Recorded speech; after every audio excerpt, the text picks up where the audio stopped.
نحمده ونصلي على رسوله الكريم أما بعد أعوذ بالله من الشيطان الرجيم بسم الله الرحمن الرحيم واعتصموا بحبل الله جميعا ولا تفرقوا صدق الله العظيم.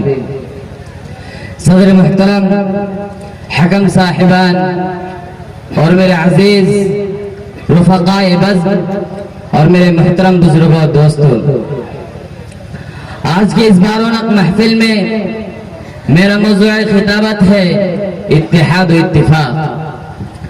حضرات،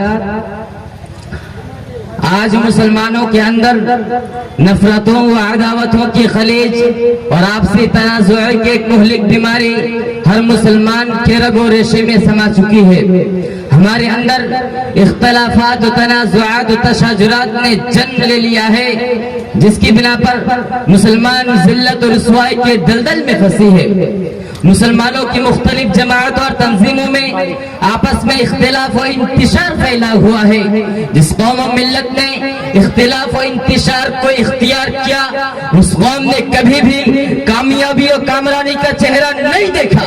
اور جس قوم نے اجتماعیت و وحدت اور یکجہتی کو اختیار کیا، وہ ہمیشہ فلاح و کامرانی کے اونچے اونچے پہاڑوں پر نظر آئے. شریعت اسلامی نے اتحاد و اتفاق کو پسند کیا ہے اور اختلاف و تنازعات کو دور رکھا ہے.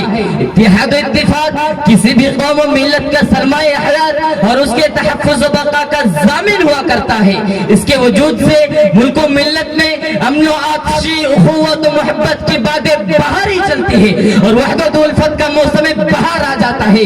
یہی وہ اتحاد و اتفاق ہے جو مسافر زندگی میں قوت فولاد پیدا کر کے قوم کو سیسا پلائی دیوار بنا دیتا ہے. یہی وجہ ہے کہ قرآن و حدیث میں جا بجا وحدت و اجتماعیت پر زور دیا گیا ہے اور اختلاف و انتشار سے بچنے بلکہ اس سے دور رہنے کی تاکید فرمائی گئی ہے.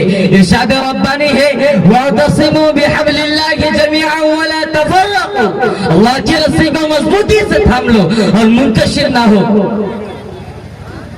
ایک ہو جائے تو بن سکتے ہیں خورشید و مبین، ایک ہو جائے تو بن سکتے ہیں خورشید و مبین، ورنہ ان بکھرے ہوئے تاروں سے کیا بات بنے. حضرات، اتحاد و عظیم طاقت ہے جسے کوئی طاقت و قدرت چیلنج نہیں کر سکتی. اتحاد و عاطفی قوت ہے جو بڑی سے بڑی شہنشاہوں کو اپنے سامنے گھٹنے ٹیکنے پر مجبور کر دیتی ہے. یہی وہ اتحاد ہے جو دریا کی روانی اور موجوں کی طغیانی کو منجمد کر دیتا ہے. چنانچہ جب صحابہ کرام اتحاد و اتفاق کے صفت سے متصف ہوئے اور آپ صلی اللہ علیہ وسلم کی اس حدیث پر عمل پیرا ہوئے، المسلمون کجسد واحد، مسلمان ایک جسم کے مانند ہے، تو انہوں نے اس دنیا پر آفتاب و مہتاب بن کر چمکے. جنہیں رخ کیا علاقہ کے علاقہ فتح کرتے چلے گئے. کہ یہی وہ اتحاد نہیں جس نے ایران کی تہذیب و تمدن کو بدل ڈالا اور حضرت خالد بن ولید کی قیادت میں فارس کے ٹکڑے ٹکڑے کر دیے. اگر یقین نہ آ رہا ہو تو بدر حنین کا نظارہ کرو، غزوہ احد کا مطالعہ کرو اور علموں کو قادسیہ کی داستان سنو. نہیں تیرا نشمن قصر سلطانی کے گنبد پر، نہیں تیرا نشمن قصر سلطانی کے گنبد پر، تو شاہی ہے بسیرا کر پہاڑوں کی چٹانوں میں. حضرات، کیا یہ حقیقت نہیں کہ آج ہم ملک ہندوستان میں تقریباً 20 کروڑ کی تعداد میں ہے، لیکن کیا وجہ ہے کہ ملک میں ہمارا کوئی وزن نہیں، کوئی وقار نہیں، کوئی روب و دبدبہ نہیں. آخر کیا بات ہے کہ ہم در بدر کی ٹھوکریں کھاتے پھرتے ہیں اور کاسائی گدائی لیے اقتدار کی ڈیوڑی پر سرخم کیے ہوئے ہیں. مزید برآں ہمیں کیوں ستایا جا رہا ہے؟ ہم پر آزمائش کی مصیبت کیوں پیچھے جا رہے ہیں؟ ہم پر ظلم و ستم کے پہاڑ کیوں توڑے جا رہے ہیں؟ کیا یہ عدم اتحاد کا نتیجہ نہیں؟ حضرات، آج ہمیں ضرورت ہے کہ ہم قرآن و حدیث کی آواز پر لبیک کہیں اور آپ صلی اللہ علیہ وسلم وسلم کی اس حدیث پر عمل پیدا ہو جائے.